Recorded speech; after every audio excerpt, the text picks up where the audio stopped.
طبعا کە دەیتە کەرکووک یعنی تۆ ناچاری باسی خزمەتگوزاری بکەیت بە تایبەت لە گەڕەکە کوڕنشینەکان.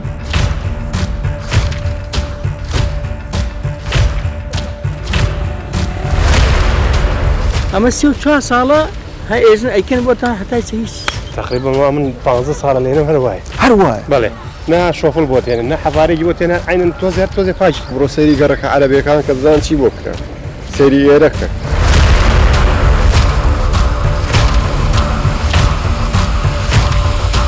ئێستا مرتەحنینە؟ کورد لە کەرکووک دەستەڵاتی نییە؟ حەز دەکەی پێشمەرگە بگەڕێتەوە یان نا؟ وەڵا حەزەکەم.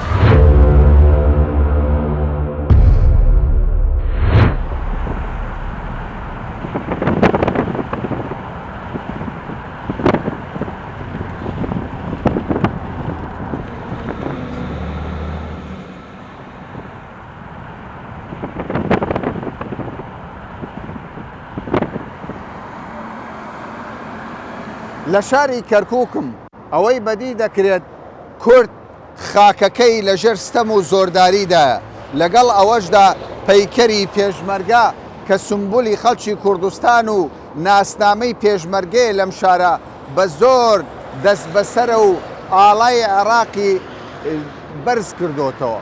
لەگەڵ ئەوەشدا هێزێکی زریپۆش لەژێر ئەو پەیکەرە وەستاوە و مەترسی ئەویان هەیە ڕۆژێک لە ڕۆژان لە جیاتی ئاڵای عێراق لە دەستی ئەم پێشمەرگەیە و ئەم پەیکەرە ئاڵای کوردستان بشکێتەوە.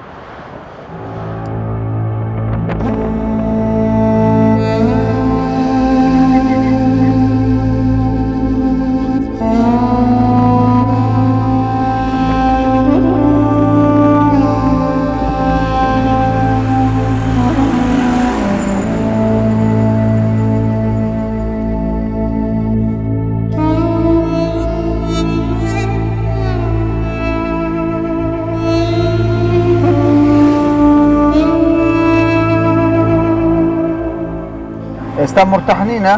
ئێستا نەوەڵە بتان ئێمە خۆمان بین بانکە تا یەکێک تێکێ بێگانەیە سەرمان دەدا بە قوربان کەوایە ئومێدی گەورەتان گەڕانەوەی پێشمەرگەیە؟ گەورەمان پێشمەرگە ئاسایشی دەوێت خۆمان و مەقەڵەکان پارتی بگیر دەکەین. ئاسایش زۆر گرینگە ئاسایش بە گەڕانەوەی پێشمەرگە ئاسایش بۆ کورد دروست دەبێت. تەبعاً زۆر ئەبێت.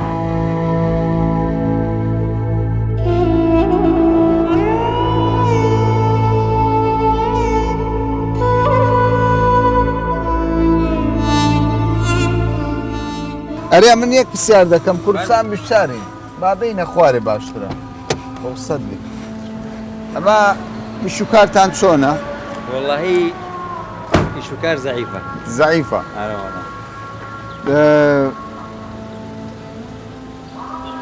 حەز دەکەی پێشمەرگە بگەڕێتەوە یان نا؟ وەڵا حەزەکەم. لەبەر چ حەز دەکەی؟ وەڵاهی باشترە بۆ ئێمە لە چ ڕۆیەکەوە غەدر لە کورد دەکرێت لێرە؟ وەڵا لێرە غەدر ناکرێت بەس مەسەن لە ڕووی عەرز و عەرازی و شتەوە ئەکرێت چۆن ناکرێت داگیرکاری هەیە بەردەوام. دەرارێک لەو لای قسەی دەکرد عقارە دیش دەکات دەیگوت زیاتر عەرەب خانوو دەکڕی ئێستا ئەمە ڕاستە؟ ڕاستە عەرەب دەکڕێت. ئێستا ئەم پەنجەعەلیە پێشتر پێش 16 ئۆکتۆبەر یعنی کرێکیش کەم بوو عەرەب ئێستا ڕوبعی پەنجەعەلی عەرەب کڕیەتی کڕیوێت بەڵێ ئەیکڕن باش خەڵکی ڕەسەنی کەرکووکی بەڵێ کە لە هەولێر دەی پەیکەری پێشمەرگە دەبینی ئاڵای عێراقی لەسەر بریندارت دەکا ئەمە؟ تاوان زۆرش ناخۆش پێشتر ئاڵای کوردستانی لەسەر ئێستا ئاڵای عێراقە وەڵی ترەوەش سیاسیەکانمان نەزانن. بەس زبر و خاشاکتان هەیە یان کێشەی ئاویشتان هەیە کارەبا؟ کارەبامان نییە ڕەزالەتە. کارەبا ڕەزالەتە؟ وەڵا ڕەزالەتە. ڕەزالەتە. لەمێژە لە کەرکووکیەت و؟ هەروەڵا من لە 2005 لە کەرکووکی لە 2006 2006ەوە بێدەسڵاتی نییە لێرە بێدەستەڵاتی؟ وەڵا بێدەسڵاتی کورد لە کەرکووک دەستەڵاتی نییە؟ نەوەڵا نەوەڵا خاوەن هیچ نییە. کەوایە دەستەڵاتی ئێمە لەگەر بوونی پێشمەرگەیە ئەگەر پێشمەرگە هەبێ کورد دەستەڵاتی دەبێت. داواکاریت چییە؟ داواکاری مەم چەمەمانە بۆ خاسکەن و تاوسان مێشوی لە خەریکەممان خوا و گەرمان ستارمانی هاگێ مێشوی لە خەشێتمانە خاشە و نایدە ئیستراحەت بکەین ئیسراحەتتان نییە؟ نەوەڵڵا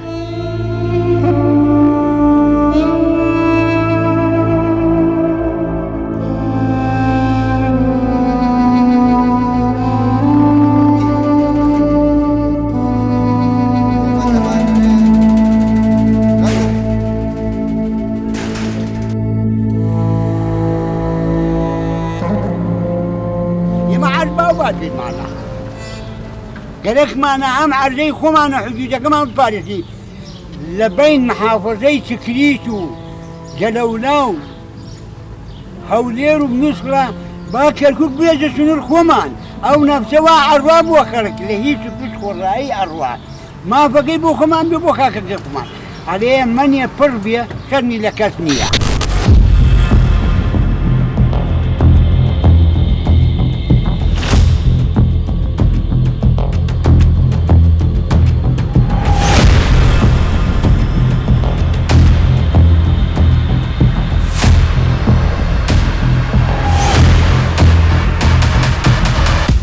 ئەوە حاڵی بەشێک لە هاوڵاتیانی دانیشتووی کەرکووکە کە دەبێ بەم شێوەیە لە گەڕەکەکەیان کە کوورنشینە بپەڕنەوە. طبعاً کە دەیتە کەرکووک ینی تۆ ناچاری باسی خزمەت گوزاری بکەیت بە تایبەت لە گەڕەکە کوورنشینەکان چونکە بەڕاستی سیرکەن بەڕێزانم سەیری ئەم شوێنە بکەن ئەمە بادلۆی خانووە لە ناو ئاوی پیس ئاوی زێرابەکان لە تەنیشت بادلۆی ئەو خانووانە کە بە سەدان خانوو ئەو ئاوە پیسە لە ناو کۆڵانەکانی گەڕەکە کوورنشینەکانی کەرکووک دەبیندرێ و تا ئێستا کە دانیشتوانی ئەو گەڕەکە باسی لێوە دەکەن 10 ساڵ دەبێت ئەم زبڵ و خاشاکە تێکەڵ بە ژیانی دانیشتوانی کورد بووە هۆکارە کەسێک کە خزمەت گوزاری پێشکەش ناکەن تەنیا ئەوەیە بێزار بن و ئەو ناوچەیە چۆڵ بکەن.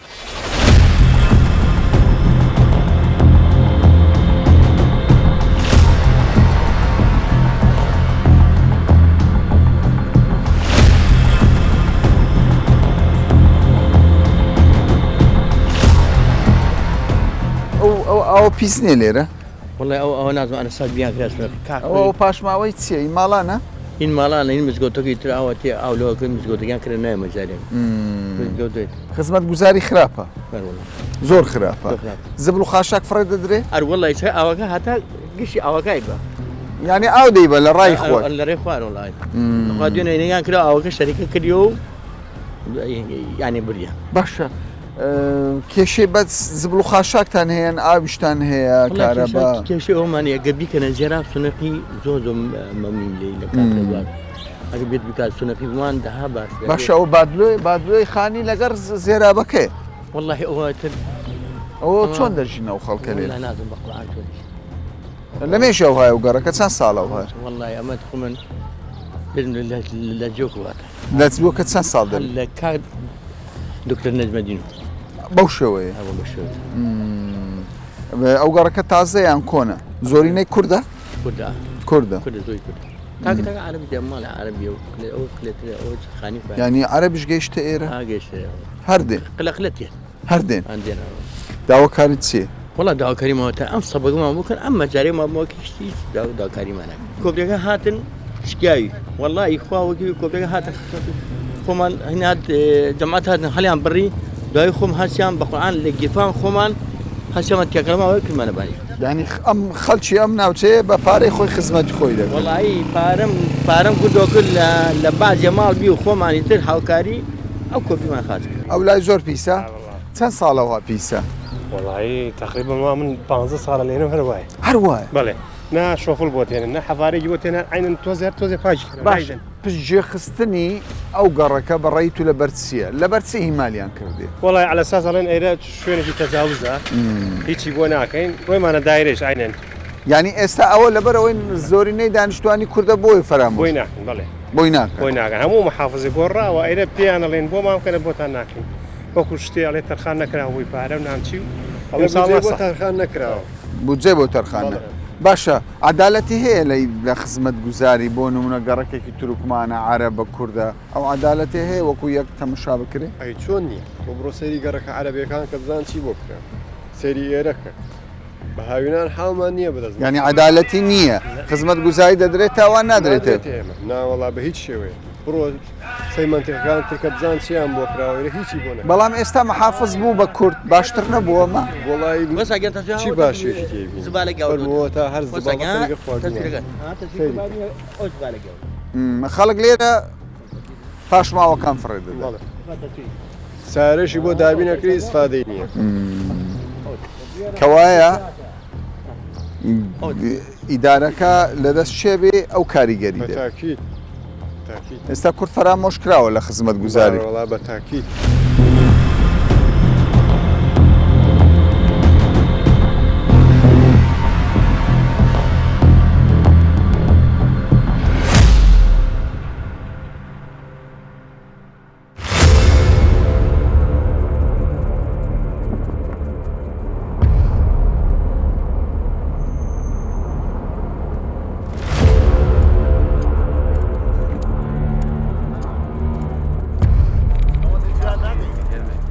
کاک عباس کاکە شێرزاد کاکە ئەوە کەناڵ کەی 24 لێرەیە زۆر زەڕورە تەواجودتان هەبێ لێرە هەتا دەنگمان بگاتە شوێنی مەبەست چاوەکەمی تاخیر مەبن وەرن بۆ ئێرە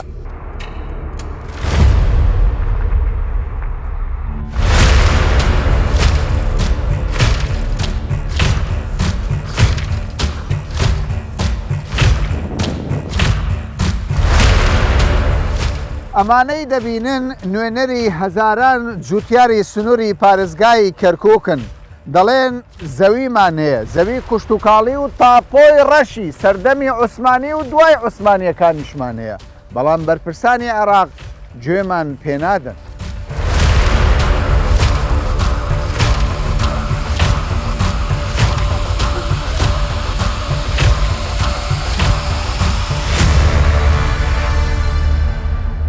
من ئێستا لە تۆپزاوەی کەرکووکم لەم تەنیشتەم جوتیارێکی بەڕەسەن کورد و لەم تەنیشتەم جوتیارێکی بەڕەسەن تورکمانە دەڵێن زوڵممان لێ دەکەن ئەرێ کاکە پێم بڵێن چێ زوڵم لە ئێوە دەکە والله کاکە حکومەتی بەغدا چونکە ئێمە خاوەن تاپۆینەوە تاپۆگەن لە دەستمانە پێمانە یعنی اعتراف ناکەم پێ ئەلێ وازگەر لێم هینگەلە ئەمە عایدێمەیە بڕۆن هین نەکەن یعنی لێش تەضلیلێک هەیە يعني دنگ ما ناقاتي لا يا خويا نشتي غير اللي ما نهم بنا وانا او عالم عرقله اقطاعي بي توزيع كردن سرين ايه اما ليان صندين بعداله توزيع ما كرد اما اقطاعي شنكه سيدونم صدونم ددونم ليه ما صندني ام جاره بدو 1000 داني بولو اما اقطاعي يعني مقطاعي بين ئێمە سێ جۆر مەترسی لە سەر زەویەکانمانە یەکێ لە مەترسیەکان ئەوەیە زەمان ڕژێمی پێش و ئەم زەویانەی ئێمە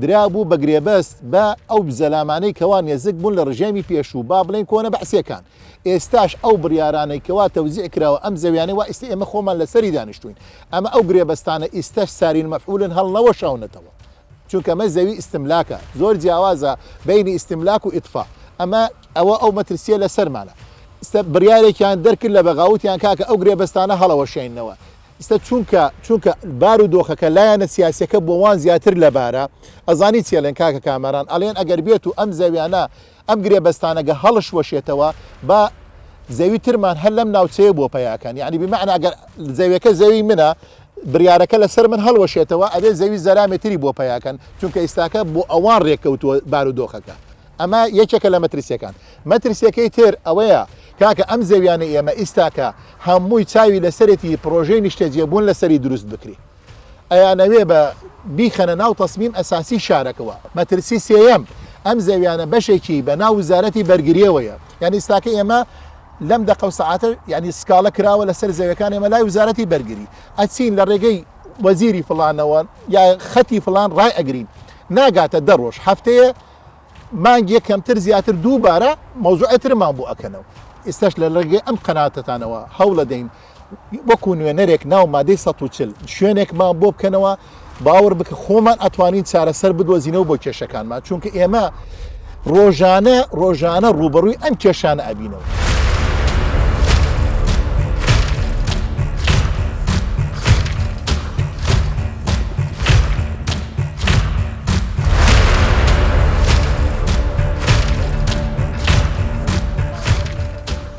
تورکمانە نێوە باڵێ زەویتان داگیر کراوە هەڕەشەکەی لەسەر لە لای حکوومەت چۆن ئەم زەویانە خۆی بەناو باو باپیرمانن لە دوای هەفتاکان لە دوای هەفتاکان ئەمانەی ئەم ئاردانە هەموو ئیستیملا کرا بە یەک نیوکە قەڵەمێک کە سەدا بڕخوا ئێمە چوونە سەر عەردەکان خۆمان بەس ئەو کاتە ئەمانە ئەم ئاردانە وتیان محرمة يعني مناطق محرمة كصناكي دواي أمام معامل صناعة المهم دواي ذانا بتشي كذا بناو عشائر عربية دواي رخان صدام إما هاتين هات هركس عرض خومان شو نسالي طومان كنت أسمع قبل طوم كرده استا هرشة كينا مانكا وزارة الدفاع مالية إدارة محلية كأشياء لا أمهم خومان هن عوانية ئەم عاردانە باشکرا پێتان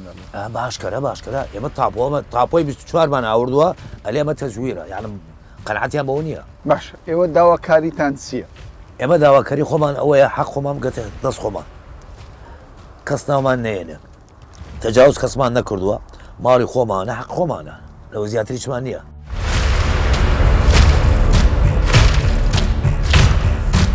لە سنووری پارێزگای کەرکووک 300,000 دۆنەم زەوی هەیە کە هەر هەمویان کێشەی لەسەرا بەشی زۆر لەو جوتیارانە هەر ساڵێک کە گەنم دەچێنن یان بەرووبوومێکی دیکە ترسیان لەوە هەیە بەر لەوەی بەرووبوومەکەیان پێ بگات زەویەکانیان لێداگیر بکرێت.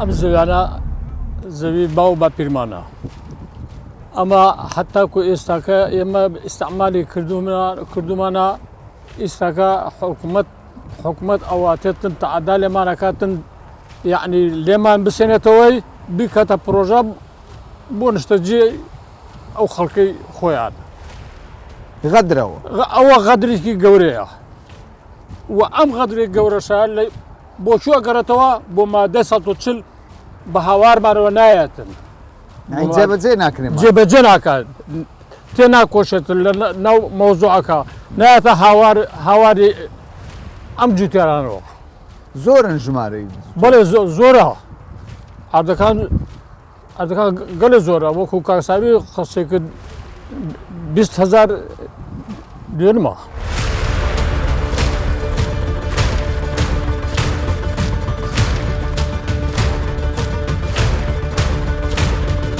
لە دوایی سنووری کوردستانم لە حەویجە لە تۆپزاوەم کە زۆرترین جوتیارانی کوردی لێیە ئەگەر بێت و سەنگەری جوتیارانی کورد لە تۆپزاوە بشکێت ئەوە بێگومان ئەو ناوچەیە بە شێوەیەکی گشتی دەکەوێتە ژێر کۆنتترۆلی عەرەبی هاوردە.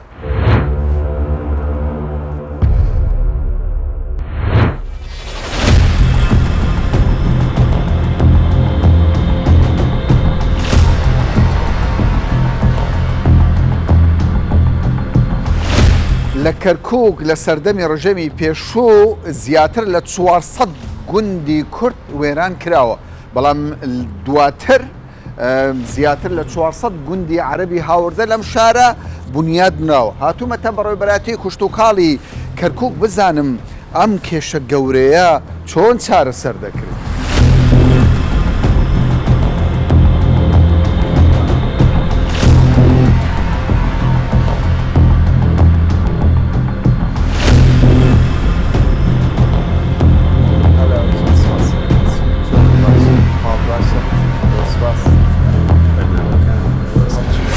بەرنامەکە لەسەر کێشەی جوتیارانی کووردە ئەوەی تۆپزاوە و سەرپەرکان بەر بە دوواداچوون دەکەین بزانین لێرە بەڕێوەبەرایەتی کوشتوکاڵ کە پێم وایە بەڕێوەبەرەکەی بەڕەگەز عەرەبە بزانین ئەوان چۆن دەڕوان ناو کێشەیە. وڵا کێشەیەکی زۆر معقەدە بەڕاستی یعنی لە زووەکەوە لژنە دێ لژنە ئەڕوا لژنەی بۆ دروستەکان لژنە لە پێناو لژنەیەکی تر یعنی هەروە مراوەغی لێت و معنی نازانم چارەسەرکردنەکەی زۆر کوشتنی کاتە كشتني كات اللي هما كات أو خلقشين خو يعني بابا باكر يعني سند يعني تابو يعني هي والله عسكر تاريخ تداخلك أمانة تداخلات يملا ولا شيء هي يعني ساقا ونمونا أو عرزاني كواهين كرد كان بابلي ما وتولد السيان هي خو يعني ناشتو أنا بيتش الله يعني صار يا بين أدري حاليا هنا يعني ما وتوا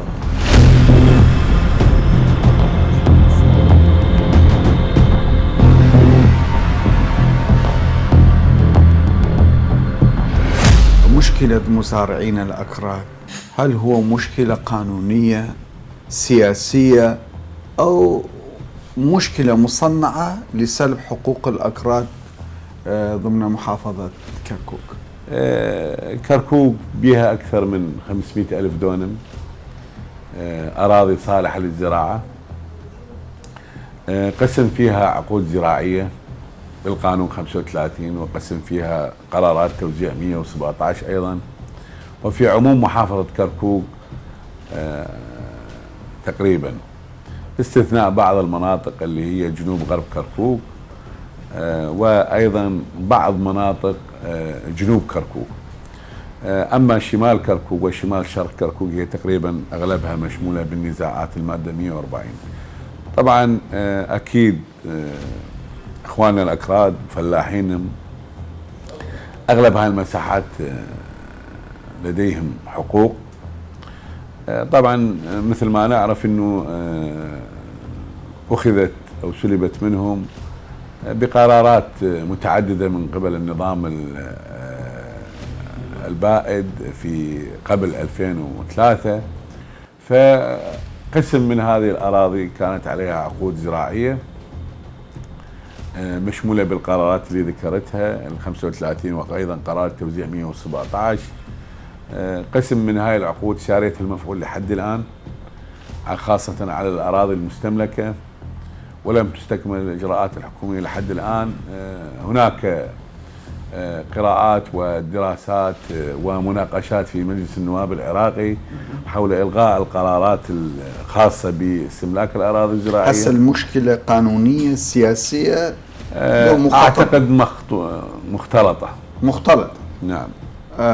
لجان من بغداد اجوا إلى مديرية الزراعة قبل أسبوعين إنشاء لجنة، هل توصلتم إلى حل؟ اللجنة اللي كانت موجودة في بغداد وقدمت إلى كركوك هي كانت لجنة محددة في بعض الأراضي المتنازع عليها في كركوك، كانت فقط في منطقة بلكانة التابعة إلى ناحية سرقران وأيضا 4 مقاطعات أخرى. لم تكن قدوم هذه اللجنة لعموم مشاكل محافظة كركوك، لذلك أخذت الأوليات وصلت إلى بغداد المادة 140 لكن لحد الآن لم يصدر القرار عنها. كيف تنظرون إلى الحل؟ هل هو حل بسيط؟ أعتقد أنه الحل في كركوك حل سياسي أولا، وأيضا النظر بحقوق كل المكونات ثانيا. يعني موضوع حل النزاع في محافظة كركوك كإعادة الأراضي إلى أصحاب الملكيات لإخواننا الأكراد أو التركمان لا تكفي بدون حل مشكلة إخواننا العرب أيضا، لأنه هذه الأراضي وزعت لفلاحين عرب بقرارات دولة سابقة، ولا بد من عند إلغاء هاي العقود أيضا تحل مشاكل إخواننا العرب. لذلك حلها يجب يكون حل متكامل، مثل ما تحل إعادة الأراضي لإخواننا الأكراد يجب أيضا أن يتم معالجة إلغاء العقود وقرارات توزيع لإخواننا العرب.